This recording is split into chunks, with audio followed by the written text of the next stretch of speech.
பிரியமானவர்களே, கர்த்தர் நல்லவர். இந்த நாள் கர்த்தர் உண்டு பண்ணின நாள். இதில் நாம் மகிழ்ந்து களி கூறுவோம். ஆண்டவராகிய இயேசு கிறிஸ்துவின் நாமத்தினால் இந்த சத்தியங்களை கேட்கும்படியாக நான் ஒவ்வொருத்தரையும் வாழ்த்தி ஆசீர்வதிக்கிறேன். கர்த்தர் நல்லவர். பிரியமானவர்களே, சத்தியத்தை நாம் அறிய அறிய, சரியான சத்தியங்களை, நல்ல சத்தியங்களை அறிய அறிய நம்ம வாழ்க்கையில் சமாதானமும் சந்தோஷமும் ஒவ்வொரு நாளும் அதிகமாகிட்டே தான் போகும். சத்தியத்தை, அதாவது வார்த்தைகளை நாம் அறிந்து கொள்ள நம்மளுடைய வாழ்க்கையில் இருக்கிற எல்லா பிரச்சனைகளும் நம்மளை விட்டு போகும். பாருங்க, இது ஏதோ கட்டாயமாகவும் ஒரு பிரமாணமாகவும் நம்ம செய்யாதபடி நம்மளோட லைஃப்ல இது ஆட்டோமேட்டிக்காக வந்துடணும்.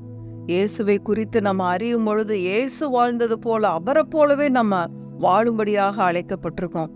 அப்போதான் நம்ம இந்த உலகத்தை ஆதாயம் பண்ண முடியும். பாருங்க, ஏசாண்டவர் கல்வாரி சிலுவையில் நமக்கு அன்பையும் மன்னிக்கிற தன்மையும் கற்றுக் கொடுத்தாரு. பாருங்க, அன்புன்னா அவரை மாதிரி ஒரு அன்பு வேற யாராலையும் அன்பு செலுத்த முடியாது. அப்படிப்பட்ட அன்பை கல்வாரி சிலுவையில் பிதாவாகிய தேவன் நமக்கு கற்றுக் கொடுத்தார். தம்முடைய சொந்த குமாரனை அனுப்புனதுனால அந்த அன்பு உண்டாயிருக்கு. கிருபாதார பலியாக நமக்காக அவர் அப்படியே வார்த்து கொடுத்து விட்டார். அதில் அவருடைய அன்பு வெளிப்படுதுன்னு பார்த்தோம். அடுத்தது அவர் இயேசு ஆண்டவர் எப்படி பிதாவே இவர்களுக்கு மன்னியும் சொல்லி எப்படி நம்ம மற்றவங்கள மன்னிக்கணும், நமக்கு விரோதமாய் குற்றம் செய்தவர்களை கூட எப்படி நம்ம மன்னிக்கணும் அப்படிங்கிறத மன்னிக்கிற சுபாவத்தை கற்றுக் கொடுத்தார். அப்போ நம்ம வீட்டில் இருக்கிற ஒவ்வொருத்தரையும் மன்னிப்பதன் மூலமாக சின்ன சின்ன பிரச்சனைகளை கூட நம்ம வார்த்தைகளை வைத்து நம்ம வீட்டுக்குள்ள முதல்ல இயேசுவை போல வாழ கற்றுக்கொள்ளும் பொழுது, நம்ம வெளியே போகும் பொழுது நிச்சயமாகவே நம்ம மூலம் இயேசாண்டவர் வெளிப்படுவார். பாருங்க, நம்மளுடைய அன்பின் மூலமாக, நம்ம காட்டுகிற இரக்கத்தின் மூலமாக நிச்சயமாய் மற்ற நான் பிலீவர்ஸ் ஆண்டவருக்குள்ள வர்றதுக்கு இது உதவியா இருக்கும். இந்த அன்பின் மூலமாக. பிரியமானவர்களே, இந்த நாள்லயும் நம்ம இவ்விதமாய் நம்ம கிறிஸ்துவை கற்றுக்கொள்ளணும்னு பவுல் எபேசியர் புத்தகம் 4வது அதிகாரத்துல நமக்கு கற்றுக் கொடுக்கிறாரு. பாருங்க, எபேசியர் 4வது அதிகாரம் 17வது வசனத்திலிருந்து 32வது வசனம் வரைக்கும் நீங்க படிங்க. முக்கியமான வசனங்களை மாத்திரம் நான் இன்னைக்கு சொல்றேன். 17லிருந்து 32 நம்ம எப்படியெல்லாம் நடக்கணும், நம்ம கிறிஸ்துவை எப்படியெல்லாம் கற்றுக்கொண்டிருக்கிறோம் அப்படின்றது தான் அதுல எழுதப்பட்டிருக்கு. பாருங்க, எப்படி நம்ம ஃபர்ஸ்ட் இருக்கக்கூடாது அப்படின்னு சொல்றாரு. பாருங்க, 17வது வசனம் 4:17.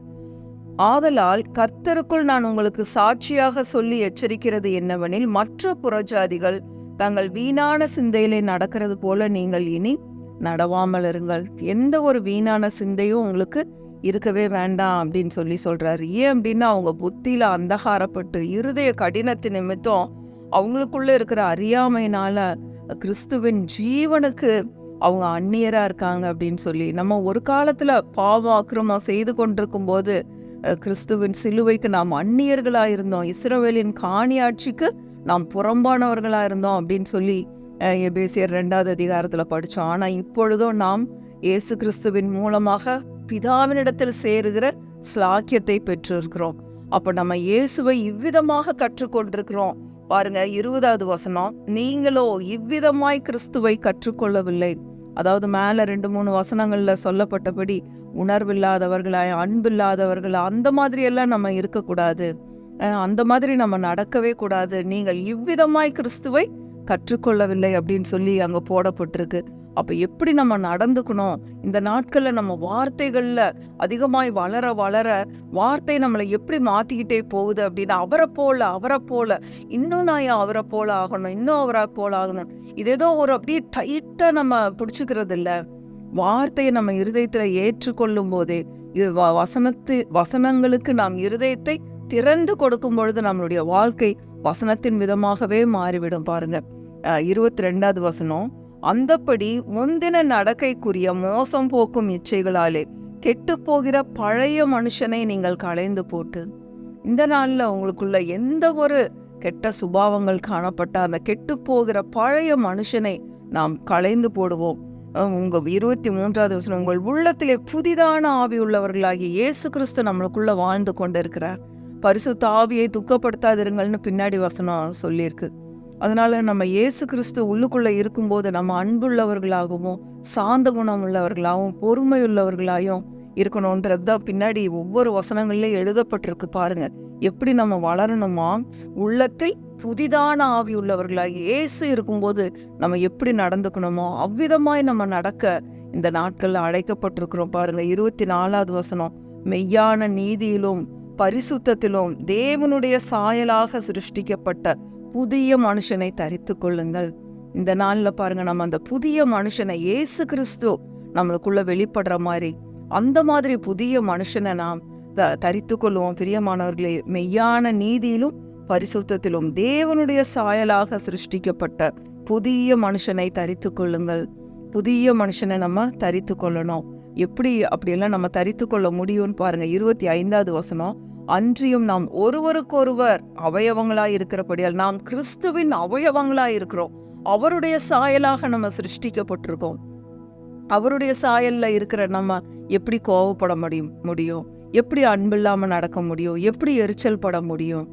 அப்போ நம்ம ஒவ்வொரு நாளும் அவரை போல பிராக்டிஸ் பண்ணி இந்த வசனங்களுக்கு நாம் கீழ்ப்படியும் பொழுது நிச்சயமாகவே நாம் அவரை போல புதிய மனுஷனை நாம் தரித்து கொண்டவர்களாக அவரை போல நம்ம இந்த உலகத்துல வாழ முடியும். பாருங்க, நம்ம பேசுகிற அன்பான வார்த்தைகள், நம்ம செய்யற அன்பான கிரியைகள், அது மற்றவர்களை இயேசு கிறிஸ்துவனோட கொண்டு வர்றதுக்கு ரொம்ப பிரயோஜனமா இருக்கும். பாருங்க, நீங்கள் 26வது வசனம், நீங்கள் கோபம் கொண்டாலும் பாவம் செய்யாதிருங்கள், சூரியன் அஸ்தமிக்கிறதற்கு முன்னாக உங்கள் எரிச்சல் தனிய கடவுது. எரிச்சலும் வேண்டாம், கோபமும் வேண்டாம். அன்பு திரளான பாவங்களை மூடும்.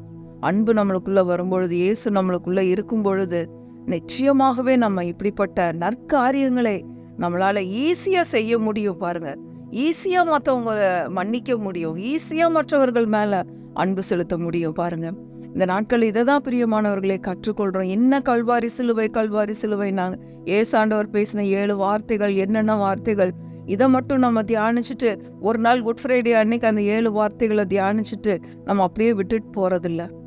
இயேசுவை போல வருஷம் முழுவதும் நடக்கணும். எப்படி ஏசாண்டவர் நமக்கு வாழ கற்றுக் கொடுத்திருக்கிறார்.